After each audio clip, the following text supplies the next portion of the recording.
C'était un ovni. L'hypothèse qui correspond le mieux avec les phénomènes observés, c'est les véhicules qui viennent d'ailleurs. Il ne faut pas exclure la thèse extraterrestre, mais il ne faut pas faire l'amalgame non plus. Nous avons vu une étrange lumière venir vers nous, une lumière ronde. Je ne crois pas qu'il faille craindre que des extraterrestres viennent nous menacer. Des ovnis ont donc sillonné le ciel hier soir. Je peux pas nier un truc que j'ai vu. C'est pas pour cela qu'il n'y a pas d'explication. Si ces gens-là témoignent, c'est que vraiment, ils ont vu des ovnis. J'ai interrogé Lionel Jospin à ce sujet. Souvent, on a eu tendance à camoufler l'affaire. Il y a quelque chose à cacher. Je ne vous dirai pas qui je suis. Vous ne verrez jamais mon visage. Vous me croiserez, sans me voir. Mon passé était glorieux. Dans mon métier, j'étais considéré comme le meilleur. Le meilleur. Jusqu'à ce jour maudit, jusqu'à l'enquête de trop. Une violente polémique m'a fait tomber de mon piédestal. J'ai perdu ma réputation, mon travail, et beaucoup de mes proches m'ont tourné le dos. J'ai tout perdu. Mais je suis libre. Libre de continuer mes enquêtes, de traquer la vérité sur tout cet ailleurs qu'on nomme paranormal.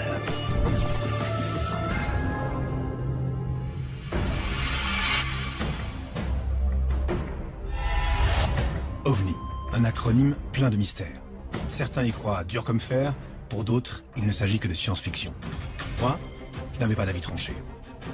Les autorités prennent-elles le sujet au sérieux? Ces milliers de témoignages de pilotes civils et militaires, que deviennent-ils? Dans les plus hautes sphères de l'État, les ovnis sont l'objet d'une omerta totale. Armée, politique, et si on nous cachait quelque chose? C'était décidé. J'allais reprendre l'enquête à zéro. J'allais chercher moi-même les réponses aux questions que je me posais. Mon premier contact? Un ancien militaire, pilote dans l'aviation légère de l'armée de terre. Au téléphone, il m'avait semblé fiable, calme, sûr de lui, tout sauf un illuminé. À bord de son hélicoptère, il avait été témoin d'un de ces phénomènes hors du commun. Venez, m'a-t-il dit, je vous raconterai tout. Daniel Michaud a plus de 13 000 heures de vol à son compteur, dont une qui devait le marquer à vie. Je me souviens, c'était en 1973, en juin. J'étais jeune pilote dans l'aviation légère de l'armée de terre, la LAT. Nous étions basés à Rennes, au 3e GHL à Rennes-Saint-Jacques. Alors que nous faisions une mission de liaison entre Rennes-Saint-Jacques, où nous avions notre base, et Caen-Carpiquet, on a observé un phénomène extraordinaire 15 minutes avant l'arrivée sur Caen. Nous étions dans des conditions optimales de vol. On était à 1000 pieds, c'était pas très haut. Et ce jour-là, je partais en mission avec un ami, mécanicien, lorsque tout d'un coup, il m'a dit « Daniel, regarde !» J'ai tourné la tête et j'ai vu cette espèce d'engin qui nous doublait, une espèce de grand dirigeable, de la taille d'un paquebot, d'une couleur gris, un gris minium, un gris, vous savez, ce gris un peu terni, sans arête sur la structure, sans nacelle, sans bruit, sans sillage à l'arrière, je veux dire sans fumée, sans hublot, sans tout ce qu'on veut, sans rien.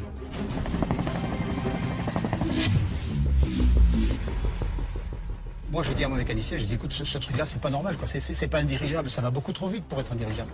Ce n'est pas un avion, parce que ça ne ressemble pas à un avion. Une fois au sol, on en parle, évidemment. Il y a confirmation des contrôleurs qui disent, on l'a vu passer au scope radar, avec une vitesse estimée entre 8 000 et 12 000 km/h.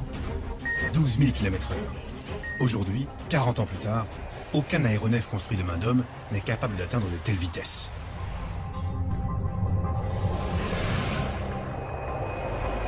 Même les avions de chasse les plus rapides ne dépassent pas 4000 km/h. Daniel Michaud, sous le choc, s'adresse alors à sa hiérarchie. À ce moment-là, j'avais passé officier. J'étais un jeune pilote, j'avais 23 ans. Et mon propre chef de corps m'a dit, écoute Michaud, c'est pas le moment de parler de ça, tu vas compliquer ton affaire, là. On n'en parle plus. Comme la plupart des pilotes, pour préserver sa carrière, Daniel a dû se taire. 40 ans de silence pour éviter de passer pour un fou. La dernière fois où j'ai parlé de ça publiquement, mon épouse a reçu des appels très critiques dans le genre « Vous êtes Madame Michaud, oui, votre mari doit se faire soigner d'urgence, il a besoin d'une thérapie urgente. » Maintenant, j'ai 63 ans, ma carrière est derrière moi et ça m'indiffère complètement de savoir quel est le jugement que l'on me portera. Ça m'est égal. J'ai vu ça, je le dis. Aujourd'hui, Daniel ose parler. Libéré du devoir de réserve, il brise désormais le silence.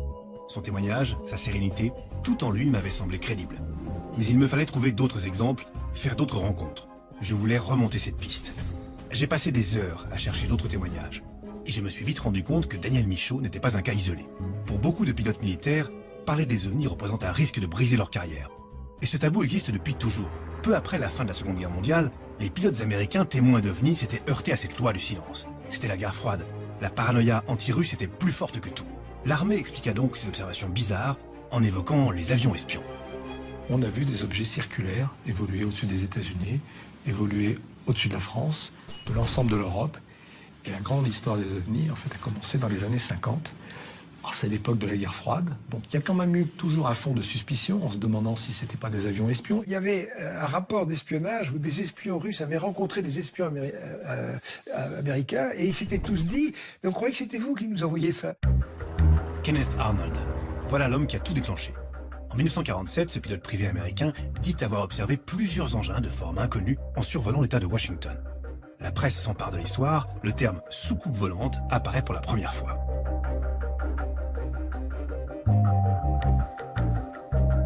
Et surtout, très vite, l'hypothèse des avions espions tombe à l'eau. On a apparemment affaire à des engins de performance extraordinaires. Accélération fulgurante, changement de direction instantané et même absence totale d'onde de choc. L'aspect singulier de l'OVNI, c'est un déplacement en air dense à très grande vitesse, donc ça devrait faire un bang. Avant, dans le temps, un avion supersonique passait, il cassait les vitres. Tandis que si vous preniez un OVNI qui passe à Mach 5, 6 au-dessus d'un village, il effondrerait les toitures. Hein? Carrément, bah oui, vous avez l'onde de choc. Vous savez, l'onde de choc, c'est l'équivalent des vagues d'étrave des bateaux. Imaginez un croiseur qui arrive à 200 km/h devant le port de Marseille, il casse tout. Il fait une vague énorme, voilà, c'est tout. Aucune onde de choc. Exactement ce que m'avait dit Daniel Michon. Imaginez un engin comme ça aurait dû casser toutes les vitres partout. Peut-on en déduire, pour autant, qu'il s'agit d'une technologie autre qu'humaine? J'ai retrouvé Jean-Gabriel Grélé, pour qui cela ne fait aucun doute. Ce pilote de chasse français a servi aux États-Unis dans les années 50 et il se souvient du règlement alors en vigueur dans l'US Air Force. Un document qui, d'après lui, prouve que l'armée prend le phénomène très au sérieux et nous cache quelque chose. Ce papier, c'est la réglementation que nous devions suivre à chaque fois que nous voyions quelque chose de non identifié ou de bizarre. Quelque chose qui ne nous semblait pas pouvoir être reconnu comme un avion humain. En gros, tout ce qui était disque, par exemple, il est bien évident que ça ne pouvait pas être un avion humain. Objet volant non identifié a trait à tout type d'objet en vol, airborne, qui, par ses performances, ses caractéristiques aérodynamiques ou des détails de forme inusuels, ne se conforment à aucun type d'avion ou de missile connu à notre époque. Alors ce document, pour moi, représente la preuve absolue, et c'était le cas pour mes camarades aussi, la preuve absolue que nous pouvions être confrontés à des engins qui n'étaient pas de construction humaine. Là, il marquait un point. Pourquoi l'armée aurait-elle perdu du temps à dicter un manuel sur des choses qui n'existent pas? Au fil de mes recherches, je découvrais cette contradiction. La négation officielle du phénomène OVNI et la multiplication de ces observations de pilotes dans tous les pays. Depuis 1947, plus de 3500 pilotes avaient quand même osé témoigner, et ce sur tous les continents. Parmi ces histoires, une en particulier m'accrocha tout de suite. C'est une de mes sources à Téhéran, en Iran, qui m'avait briefé. « Renseigne-toi », m'avait-il dit. C'est un cas unique, mais évidemment, l'affaire a été vite classée.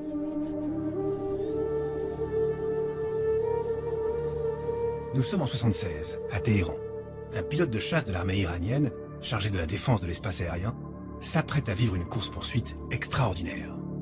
À Téhéran, c'est un pilote iranien à qui on signale, à partir d'une observation faite au sol, observation visuelle, observation radar, un énorme objet, grand comme un Boeing 707, qui passe au-dessus d'un aéroport. Le pilote de chasse s'est approché. Arrivé à une certaine distance, progressivement, toute son électronique est tombée en panne.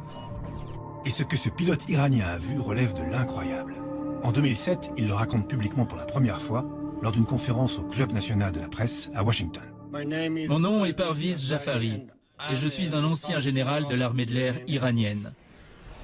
Et ce témoignage détaillé, dépassionné, est un vrai choc pour les auditeurs. Je me suis approché de l'objet. D'intenses lumières rouges, vertes, oranges et bleues clignotaient. La lumière était si brillante que je ne pouvais pas voir la structure de cet engin.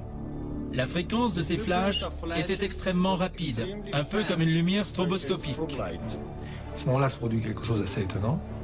L'objet fait une sorte de demi-tour et passe derrière l'avion. Et c'est l'objet volant non identifié qui poursuit l'avion. Et ça dure comme ça pendant quelques minutes. Et au bout de quelques minutes, cet objet accélère, finira par dépasser l'avion. Et la scène s'arrête là, l'avion se pose. Et puis le pilote dira qu'il n'a rien compris. J'ai fait mon rapport au quartier général et le lieutenant-colonel Alan Moyle, un Américain, a pris des notes de ce débriefing. Mais après cette séance, je n'ai jamais pu le retrouver pour lui en parler. On n'a jamais pu expliquer ça, même les plus rationalistes, les plus sceptiques ont tenté de casser cette histoire, on n'y est pas arrivé. Stupéfiant. Un objet vu par des dizaines de militaires. Un pilote à qui on ordonne de prendre en chasse l'objet et qui se fait poursuivre par ce même objet. Et même des échos radars à l'appui. Pourtant, aucune trace, rien. Aucun rapport officiel, aucune enquête. L'affaire semble avoir été enterrée. Les militaires savent forcément quelque chose, mais apparemment, nous n'avons pas à le savoir. Le secret défense, l'aviation civile, elle, n'y est pas astreinte. Un contact, séquelle de mon ancienne vie, m'envoya un mail très court.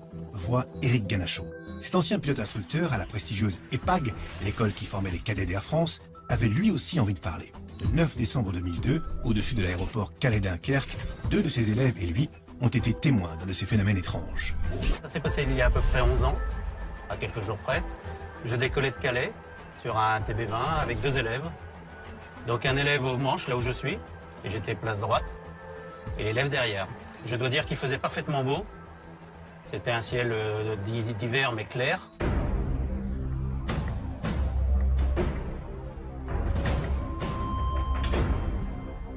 Et là, donc, j'ai vu pour moi un avion qui arrivait face à moi, un gros phare.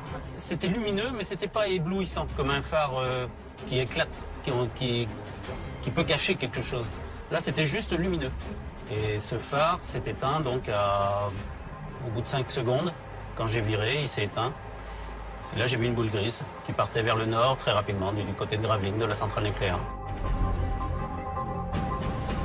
La tour m'a confirmé qu'il n'y avait personne en vol. Or, j'avais un phare devant nous et on était 3 à le voir. 15 ans dans l'armée de l'air, 30 ans dans l'aviation civile, Ganachaud sait de quoi il parle. Et pour lui, il n'y a aucun doute possible. Ce qu'il a vu n'était ni un reflet, ni un avion. Quand je l'ai vu, moi, c'était statique. Quand ça s'est éteint, je l'ai vu diminuer très rapidement, partir à toute vitesse en sens opposé. On envoie des reflets sur des pare-brises, sur une carlingue métallique. Ça n'a rien à voir. Rien à voir. Ça fait une lumière diffuse, un éclat de lumière, c'est diffus. Là, c'était bien compact, bien cerné. C'était bien dessiné. N'étant plus militaire, Éric Ganachaud s'était senti le droit de témoigner. Peut-être même le devoir. La gendarmerie est venue prendre nos dépositions à tous les 3. On a vu quelque chose, mais on ne sait pas quoi. On ne sait pas quoi. Ça se confirmait. Les témoignages crédibles de pilotes civils, les rapports de militaires, il y en avait eu beaucoup. Mais une fois enregistrés, qu'était-il devenu? C'était ça que je devais maintenant comprendre. On le sait peu, mais en France, il existe un organisme officiel consacré au sujet. C'est le GEPAN, le groupement d'études et d'informations des phénomènes aériens non identifiés. Cet organisme, créé en 1977, fait partie du CNES, l'agence spatiale française. J'essayais de rencontrer des membres du GEPAN, mais sans me donner d'explication, personne ne souhaitait me rencontrer. Mais je ne lâche pas si facilement. J'ai appris que le GEPAN était encadré par un comité de pilotage, chargé de superviser son travail.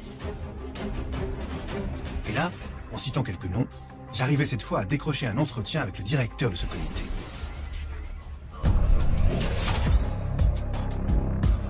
Pierre Bescon, ingénieur général de l'armement, polytechnicien, un scientifique rationnel. Allait-il répondre à toutes mes questions?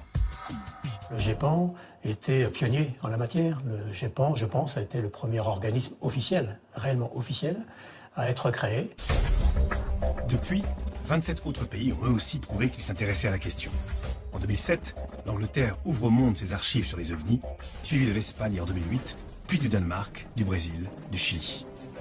En France, le GEPAN, lui, mène des enquêtes, collecte des témoignages qui lui sont transmis par la gendarmerie.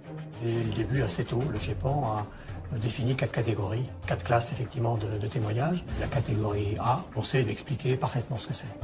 Vous avez ensuite une catégorie qui s'appelle le B, on pense à une explication qui est la plus probable, mais elle n'est pas certaine. Vous avez ensuite la catégorie C, qu'on n'a pas assez d'éléments pour dire quoi que ce soit dessus. Et puis vous avez la classe D, sur laquelle on n'a vraiment aucune explication. Bien sûr, C'est cette dernière catégorie qui excite l'imagination. La classe D, les non expliqués.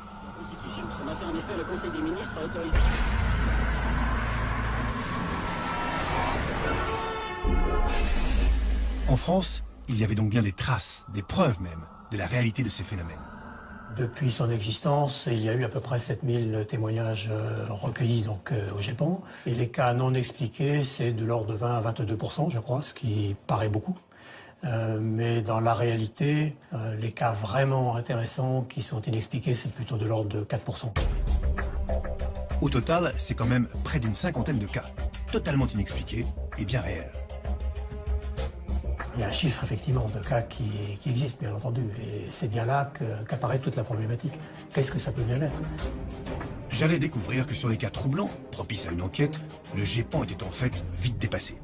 Le 5 novembre 90, des centaines de Français, partout dans le pays, observent un phénomène étrange dans le ciel. Mesdames, Mesdemoiselles, Messieurs, bonsoir. Des ovnis ont donc sillonné le ciel hier soir vers 19h sur l'Europe de l'Ouest. En France, le CNES ne veut pas encore se prononcer et souhaite entendre le maximum de témoignages. Il n'y avait aucun bruit. C'était un engin assez grand, avec des lumières en triangle assez symétriques. Ça avait une forme triangulaire, voire losange parfois, et c'était composé d'environ une douzaine de lumières, une douzaine de points lumineux, certains jaunâtres, d'autres un peu rouges. Et certains laissaient à l'arrière une traînée jaunâtre également. Le GEPAN n'a pas pu se pencher sur ces 1000 observations, c'est beaucoup trop. Il faudrait pouvoir travailler plus là-dessus. Je ne suis pas sûr que le GEPAN ait eu le loisir ni les ressources pour travailler sur toutes les observations. Très bien, je récapitule. Le GEPAN, organisme créé par l'État dont on nous dit qu'il est un modèle pour les autres pays, serait en fait incapable de faire des investigations poussées. En deux mots, c'est une coquille vide. Apparemment, le pouvoir a eu envie d'être perçu comme s'intéressant à la question et d'avoir une position de transparence à l'égard du public. Ce qui, à mon avis, est complètement un écran de fumée. Comment dire, ce qui est extraordinaire, c'est, et ça, je crois que personne ne s'en doute, c'est que derrière cette façade, il n'y a rien. C'est-à-dire que c'est ce qu'on a pu faire de mieux en France. En général, ceux qui n'aiment pas le GEPAN, ce sont ceux qui défendent la thèse extraterrestre. Bon. Il ne faut pas exclure la thèse extraterrestre, mais il ne faut pas faire l'amalgame non plus. On ne sait pas aujourd'hui. On ne sait pas. Je le réalisais très vite. Autour de ce sujet règne un climat de méfiance, de paranoïa. Entre théorie du complot et langue de bois, difficile de déceler la vérité. Je décidai de continuer à fouiller du côté des pilotes, espérant trouver d'autres pistes. Finalement, un d'entre eux me mit en contact avec un ami, lui aussi pilote, témoin d'un phénomène récent, en mars 2008. C'est à quelques kilomètres de Béthune, à l'aérodrome de Merville, que je devais rencontrer Sébastien Hugo. 7000 heures de vol, ancien chef pilote dans l'armée de l'air et aujourd'hui instructeur. Lui, ce n'est pas en vol, mais carrément du sol, à terre, qu'il a longuement observé on ne sait quoi. Je me souviens, le 31 mars 2008, nous étions ici avec quelques collègues, et il y avait un avion qui faisait la voltige, et tout à coup, on a découvert un cercle, un parfait cercle lumineux, avec des contours blancs éclatants, comme un nuage qu'on éclaire, qui était en stationnaire au-dessus de la piste. On a tout d'abord pensé que c'était des fumigènes liés à l'avion de voltige. Et en fait, ça n'a pas du tout l'aspect de fumigène, c'était vraiment un cercle parfait. C'était pas métallique, c'était entre la vapeur et une lueur très intense. Et puis, 3 ou 4 cercles sont apparus et se sont déplacés. Ensuite, ça a duré une dizaine de minutes. Ces étranges cercles dans le ciel, Sébastien Hugo n'est pas le seul à les observer. Au total, 9 témoins, 6 instructeurs et 3 élèves sont présents ce matin-là. En tant que pilote, on est assez cartésien et rationnel. On essaie de comprendre, surtout, c'est ça qui nous intrigue, parce qu'on est du métier. On n'est pas habitué à faire ce genre de phénomène, et je me pose toujours la question de savoir ce qui s'est passé ce jour-là. Pour tenter d'avoir une explication, le lendemain de l'observation, Sébastien Hugo et les autres témoins font une déposition à la gendarmerie. Ils contactent aussi directement le GEPAN, sans succès. Ça m'a surpris un petit peu parce qu'on était quand même des professionnels de l'aviation, on avait toutes les données et j'aurais bien aimé qu'on en discute et avoir des explications. Ce n'est que 4 ans plus tard que Sébastien Hugo obtient enfin un retour, mais pas vraiment conforme à son attente. Le GEPAN a communiqué par courrier la réponse de son enquête en 2012. J'ai reçu un courrier à la maison expliquant que le phénomène était classé en catégorie B. La catégorie B, celle des cas a priori résolus. Le GEPAN parle lui-même d'observation pour laquelle l'hypothèse retenue est considérée comme très probable. Comme Sébastien Hugo, j'ai été sidéré par le résultat de leur enquête. Je crois qu'en faisant une petite enquête, quelqu'un du voisinage a dit qu'il y avait souvent des faisceaux laser de boîtes de nuit qui éclairaient, qui faisaient des cercles. Mais bon, pour tous ceux qui ont vu le phénomène, on sait très bien que ce n'est pas des lasers de boîtes de nuit ou autres projecteurs. Des lasers. J'avais du mal à y croire. Moi aussi, j'étais frustré, déçu par une telle conclusion. J'avais eu beau rencontrer des pilotes, interroger des voix officielles, je me rendais compte que je tournais en rond. Alors, j'allais frapper plus haut. La prochaine cible, les plus hautes sphères de l'armée. Là où on côtoie les politiques.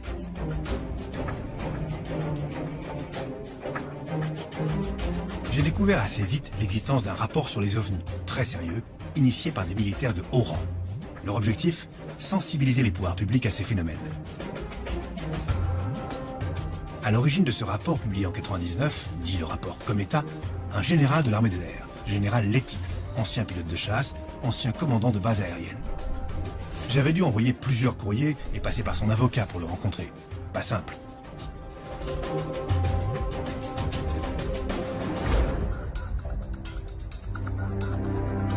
Aujourd'hui, le général Letty est à la retraite et il a finalement accepté de me parler du rapport Cometa, un rapport explosif rédigé par l'élite militaire.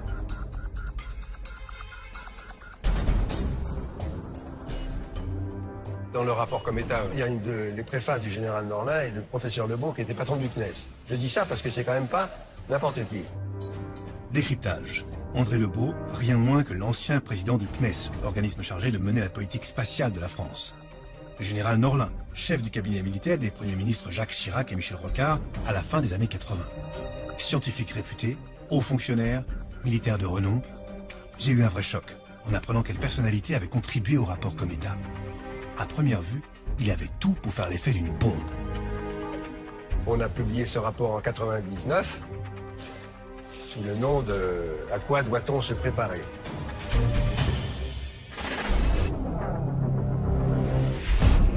Nous avons là une occasion unique de connaître enfin le phénomène ovni. Il y a des phénomènes lumineux qui traversent le ciel. D'accord d'étudier le phénomène et estime que c'est suffisamment sérieux. Il ne faut pas laisser tomber. Ça impose qu'on prenne des mesures. Exactement, il faut savoir ce que c'est. À quoi doit-on se préparer? Voilà un bon titre. Ce rapport affirme une certitude. Il y a bel et bien des phénomènes ovnis très sérieux. Pendant 4 ans, ces spécialistes émérites dans l'antichambre du pouvoir politique ont travaillé en analysant chaque observation recueillie sur toute la planète. Au total, 90 pages, des dizaines de cas tous plus incroyables les uns que les autres. Un rapport saisissant, destiné au sommet de l'État. Initialement, on devait l'adresser au président de la République, pour secouer un peu les branches, et au Premier ministre. Alors, je ne sais pas si le président de la République a lu le rapport, mais je peux affirmer que le Premier ministre, Lionel Jospin, a lu le rapport. C'est moi-même qui ai remis au cabinet du Premier ministre et au cabinet du militaire de Jacques Chirac.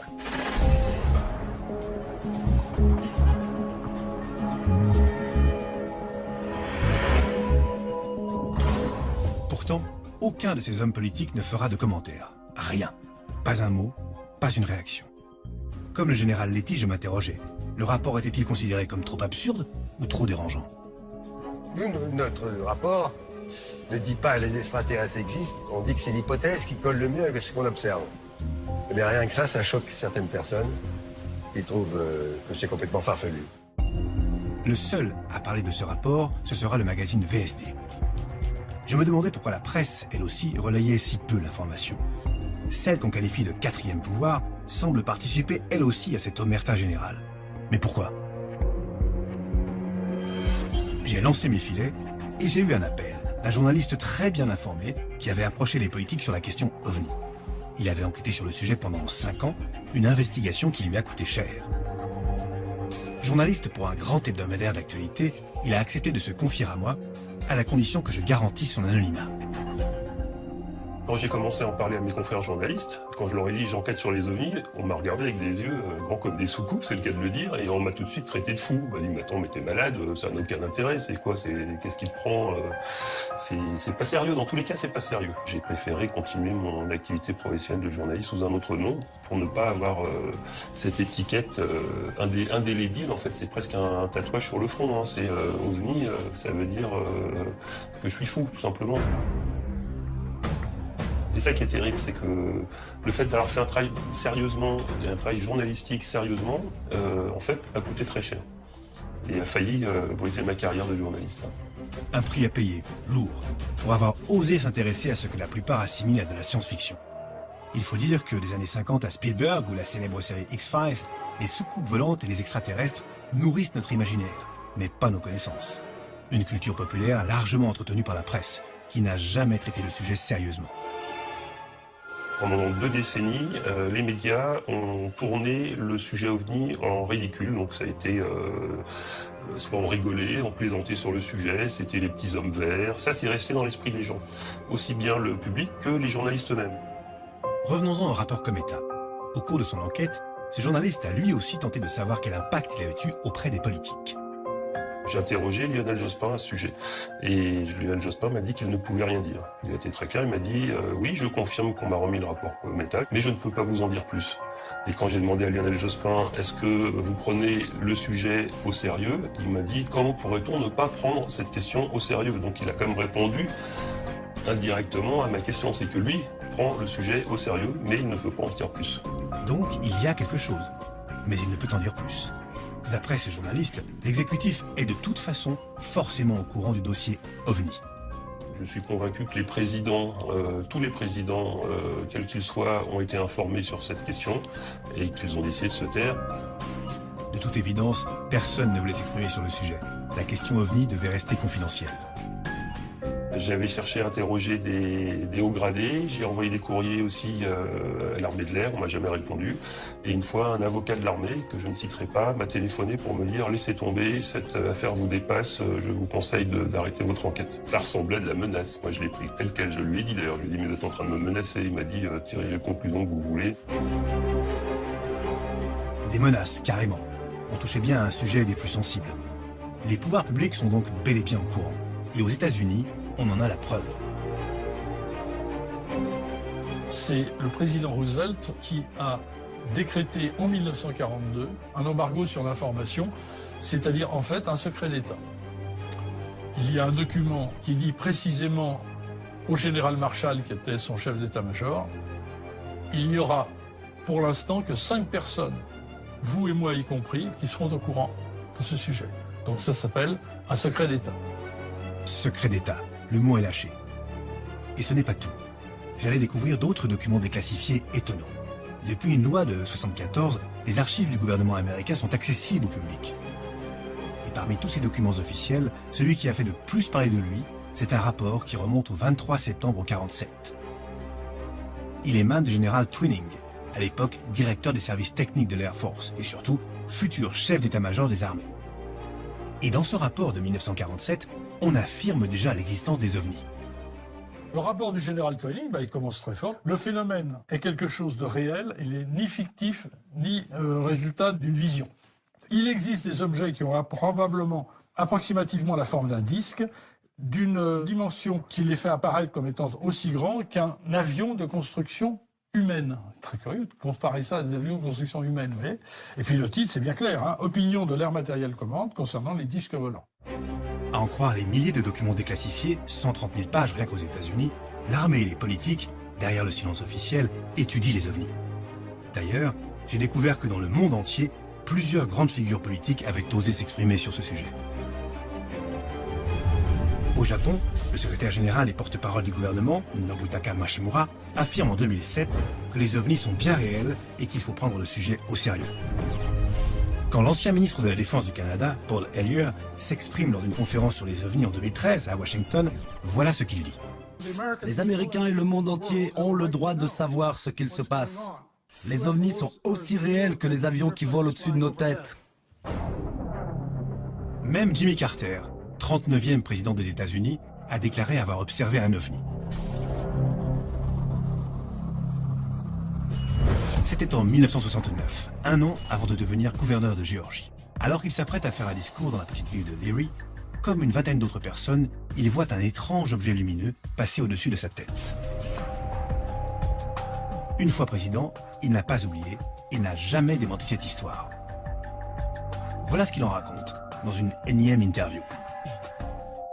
Un soir, j'étais devant un restaurant, juste avant le coucher du soleil.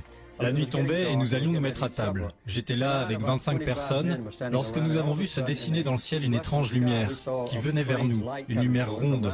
Elle se rapprochait de plus en plus. Une fois au-dessus des pins, elle s'est arrêtée et elle s'est mise à changer de couleur. Bleu, rouge, blanc. Elle est restée là un moment. Nous étions très étonnés. Nous ne savions pas ce que c'était.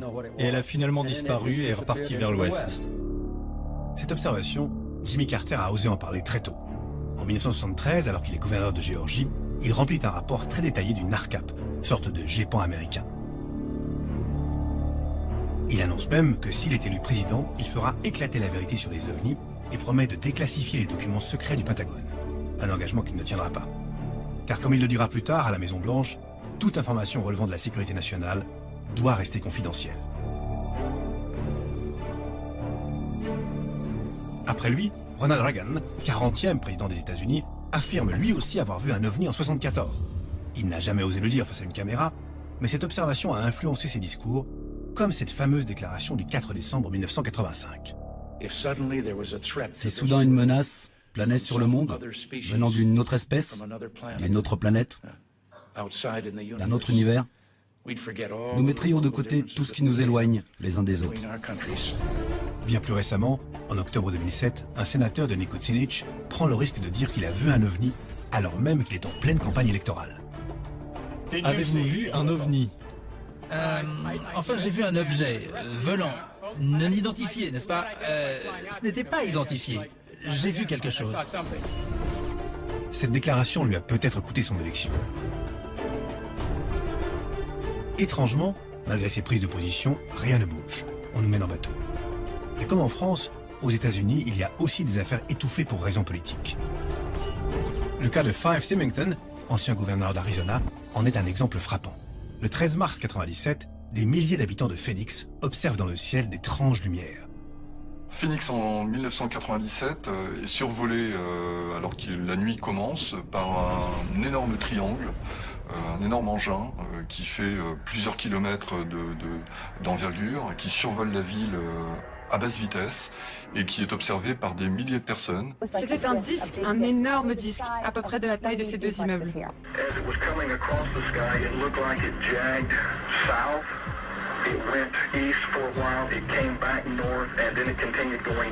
Les autorités sont complètement débordées par les appels, la police reçoit des centaines d'appels, ça fait sauter tous les standards, c'est la panique, un petit peu, un début de panique. Et dans l'urgence, le gouverneur-maire d'Arizona, maire de Phoenix, tient une conférence de presse. Une conférence de presse destinée à rassurer la population. À cette occasion, le gouverneur choisit la dérision. Il déguise son chef de cabinet en extraterrestre, histoire de faire rigoler les journalistes et de tourner en dérision le phénomène. C'est juste pour que vous ne preniez pas tout ça trop au sérieux. La version officielle, ce sont des leurres, des fusées-leurres, tels que les avions de chasse en largue pour dérouter un missile qui leur est envoyé, etc. Ça n'avait rien à voir avec ce que l'on voit. Il y a quelques vidéos, c'était le début des caméscopes, hein, tout le monde n'avait pas un portable qui fait des vidéos sur soi à l'époque, en 97, mais il y a quand même quelques vidéos, il y a des photos, et surtout des milliers de témoignages. Donc voilà, ça c'est sans doute l'observation de masse, une des plus importantes qui ait eu lieu. Coup de théâtre. 10 ans plus tard, alors qu'il n'est plus gouverneur d'Arizona, Fife Symington change son fusil d'épaule et dément ce qu'il avait dit à la conférence de presse de 1997. Je suis Fife Symington et en 1997, lors de mon deuxième mandat de gouverneur d'Arizona, j'ai vu quelque chose qui défiait ma logique et ma perception de la réalité. Un soir, j'ai observé un gigantesque vaisseau en forme d'aile delta qui survolait silencieusement le Squaw Peak, une chaîne de montagnes au nord de Phoenix. C'était vraiment à couper le souffle. En tant que pilote et ancien officier de l'armée de l'air, je peux dire avec certitude que cet engin volant ne ressemblait à aucun objet connu créé par l'homme. Ce témoignage de Fife Symington a été un vrai déclic pour moi. Pourquoi n'en avait-on jamais entendu parler en France? Je me suis rendu compte du paradoxe propre à notre pays. Nous avions été les premiers à nous doter d'un organisme étudiant les ovnis, et pourtant, nos dirigeants restaient ceux qui en parlaient le moins. Pour ainsi dire, jamais. Seuls 2 hommes politiques ont osé s'intéresser publiquement à la question. Le premier ne fut autre que le général de Gaulle.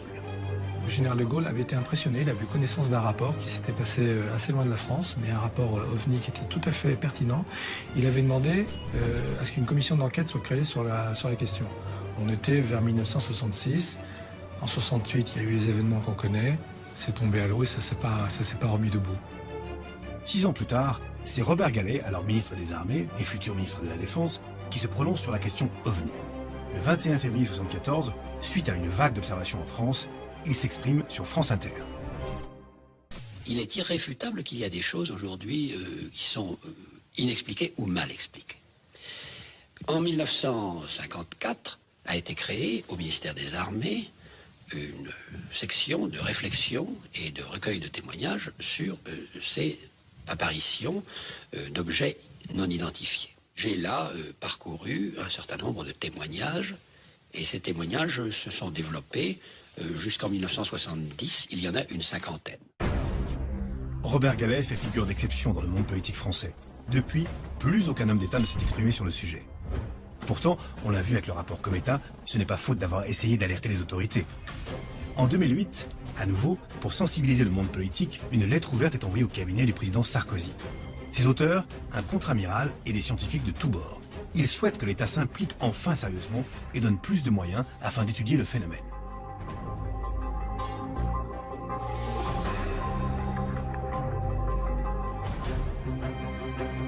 Claude Lavatte, ancien ingénieur en aéronautique, est l'un des signataires de cette lettre ouverte. C'est un ancien d'Aéroports de Paris, 35 ans de carrière au sein d'une entreprise dont il était le représentant sur tous les continents. Inventeur du Loxiasol, un système de détection des avions sur les aéroports, utilisé notamment en France et au Japon, ce spécialiste des radars était en quelque sorte le garant du savoir-faire et de la technicité Aéroports de Paris. Là encore, tout sauf un farfelu. Depuis qu'il est à la retraite, cet ingénieur se bat pour faire réagir les politiques sur le sujet OVNI. Voilà la réponse qu'il a reçue. Le président de la République m'a confié le soin de répondre au courrier que vous lui avez adressé le 14 avril 2008. Je puis vous assurer qu'il a pris connaissance avec attention des réflexions dont vous avez bien voulu faire part au chef de l'État. J'ai aussitôt communiqué vos remarques au ministre de l'enseignement supérieur et de la recherche, plus particulièrement compétent, pour les examiner et vous faire connaître la suite susceptible d'y être réservée. Et alors, quelques temps après, on reçoit un courrier, le 16 juin 2008. Le Premier ministre a bien reçu votre courrier, ainsi que la copie de la lettre ouverte que vous avez adressée à M. le Président de la République sur le phénomène ovnien. Après en avoir pris connaissance, M. François Fillon, donc Premier ministre à l'époque, m'a chargé de transmettre votre correspondance à Mme Valérie Pécresse, nommément citée, ministre de l'Enseignement supérieur et de la Recherche, dont les services vous répondront directement. Ça, c'est important, directement, parce que j'attends toujours les réponses. Mais encore une fois, la tentative de faire réagir les officiels est un échec. Pour Claude Lavatte, pas question de baisser les bras. Puisque les politiques font l'autruche, ils se tournent vers l'Académie des sciences, espérant trouver un soutien de la science institutionnelle. Je me suis dit, les plus sincères là-dedans, et peut-être les plus susceptibles de faire quelque chose, ce sont les scientifiques. J'ai pondu une lettre à destination de M. Philippe Taquet, président de l'Académie des sciences, dans laquelle je donnais un tas de raisons pour lesquelles la science institutionnelle devrait s'intéresser aux problèmes OVNI. Décidément, le monde scientifique ne semble pas plus enclin que les politiques à s'exprimer. Alors je pensais que ça aurait pu émouvoir Philippe Taquet et j'ai reçu une réponse totalement inacceptable. Monsieur Philippe Taquet, président de l'Académie des sciences, vous remercie pour votre courrier qu'il a bien reçu, mais auquel il ne peut donner suite. Cordialement, et c'est signé Sophie Jullion, sa secrétaire. Ce monsieur n'a même pas le courage de me répondre. Bravo, bravo la science française. Ce qui manque à ces gens-là, c'est le courage et le culot. Je me rendais compte que dans tous les domaines, manifester un intérêt pour les ovnis, c'était se marginaliser, s'exposer au colibet ou à l'indifférence. Moi-même, je me suis mis en garde. Je me dis, c'est pas possible. Sachant ce que je sais, le métier que je fais, je ne peux pas compromettre ma boîte et aussi mon avis en professionnel en faisant de telles déclarations. C'est trop tôt. Je l'ai fait quand j'étais à la retraite, comme beaucoup de gens. Et les scientifiques qui ont pris position en pleine carrière en ont fait les frais. C'est le cas de Jean-Pierre Petit, astrophysicien, ancien chercheur à l'Observatoire de Marseille, puis au CNRS. On m'a proposé d'être vulgarisateur avec l'appui du CNRS. J'ai été mis dans une commission information scientifique et technique. Hein. Et puis, ma foi, on m'a dit, vous savez, si vous voulez aller visiter n'importe quel musée des sciences dans le monde, au Japon, n'importe quoi, vous nous le dites, on vous envoie. J'aurais une vie de patachon. Mais le prix à payer, c'est vous arrêtez vos conneries avec les ovnis. Là, j'ai dit non. Donc, c'était fini. J'ai loupé ma chance. Mais il faut savoir ce qu'on veut. Est-ce qu'on veut se regarder dans une glace le matin ou pas? Scientifiques, politiques, journalistes, militaires, pour résumer, en France, aucun domaine n'échappe au tabou OVNI. On a le monde politique, on a le monde médiatique et on a le monde scientifique. Aucun ne veut faire le premier pas et attend que l'autre fasse le premier faux pas. Hein. Donc le monde politique attend que le monde scientifique lui donne le feu vert, lui dise officiellement, etc. Il y a quelque chose à chercher là, ça peut être dangereux et même ça peut être intéressant du point de vue technologique. Hein. Bon. Alors le monde politique, très prudent, attend, ne fait rien. Puis il y a toujours une élection en vue, donc il ne fait rien encore moins. Bon. Je pense que c'est lié à l'esprit cartésien qui habite la France.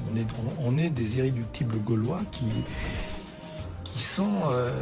ont besoin de toucher, et ce phénomène, il est tout sauf touchable. Ce phénomène, il échappe à la compréhension humaine. Les militaires ont peur, les politiques ont peur, les religieux ont peur. Imaginez, toutes les religions du monde, tout d'un coup, ils sont confrontés à des choses. On va dire, écoutez, ça ne s'est pas passé comme vous le croyez. C'est la catastrophe. À ce stade de mon enquête, je n'avais plus le choix. Il fallait parler directement aux responsables politiques. Et qui mieux que Claudie Aigneret pour répondre à mes questions? Astronaute, c'est la première femme française dans l'espace, ancienne ministre, scientifique de renom, au point qu'on la surnomme Bac+19. De 2002 à 2004, Claudie Aigneret a été ministre déléguée de la Recherche. Et le CNES, dont fait partie le GEPAN, est justement placé sous la tutelle de ce ministère.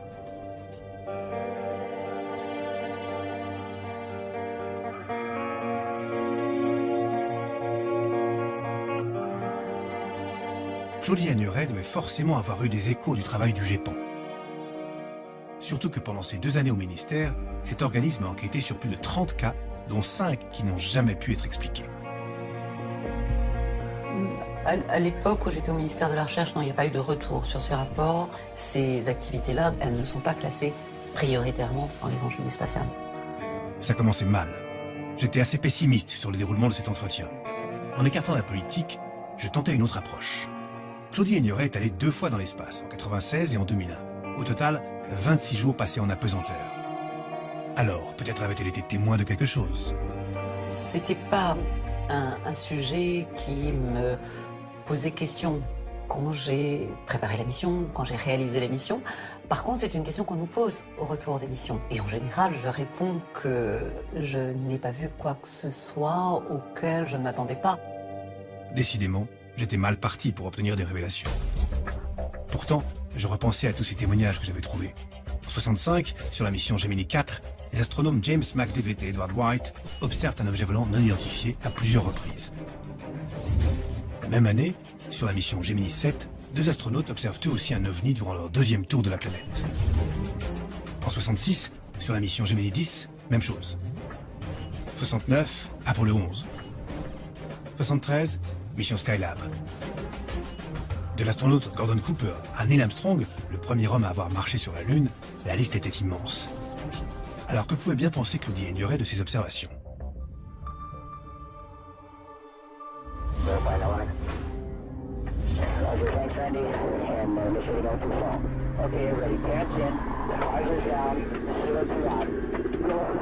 Quand on est dans des environnements de ce type, c'est tout à fait normal de découvrir des choses auxquelles on ne s'attend pas. C'est pas pour cela qu'il n'y a pas d'explication.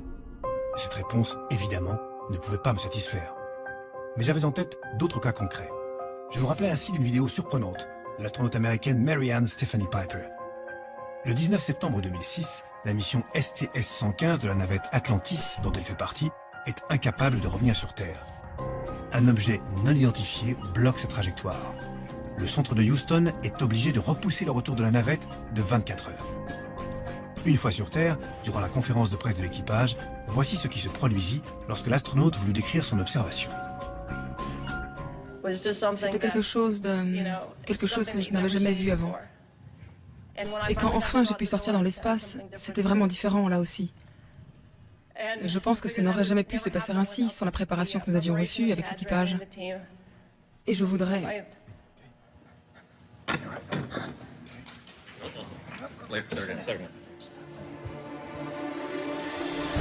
Une astronaute qui s'évanouit en essayant de raconter son observation d'OVNI.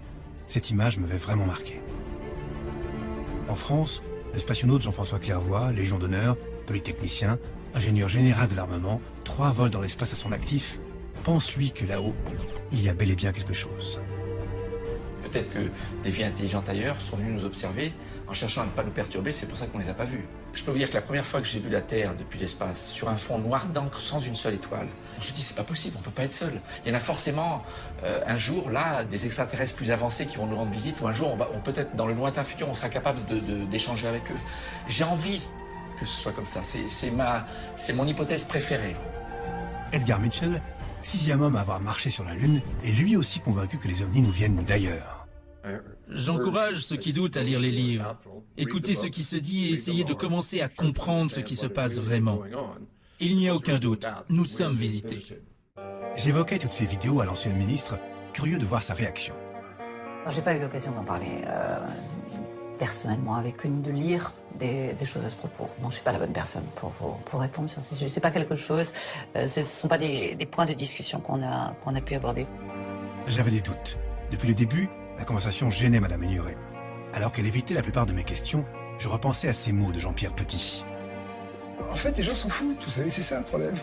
C'est que, essayez d'intervenir auprès d'un politique. Vous lui dites les ovnis, le type va dire, oh là là, vous savez, la crise, les manifestants, ceci, l'Afghanistan. Le ministre de la Défense lui est intéressé par les opérations militaires d'Afghanistan. Vous parlez des ovnis, il s'en fout. C'est un problème qui a été rangé au niveau du folklore. Juste avant de partir, je tentais une dernière question. Pourquoi tout ce malaise, ces non-dits? Il peut y avoir des formes de secret défense et qu'on peut comprendre. Ça peut expliquer une partie du cas. On ne nous dit rien parce qu'il y a quelque chose à cacher. Oui, on ne nous dit rien parce qu'il y a quelque chose à cacher. Il y a quelque chose à cacher. Quelque chose à cacher. Cette phrase allait renforcer tous mes doutes.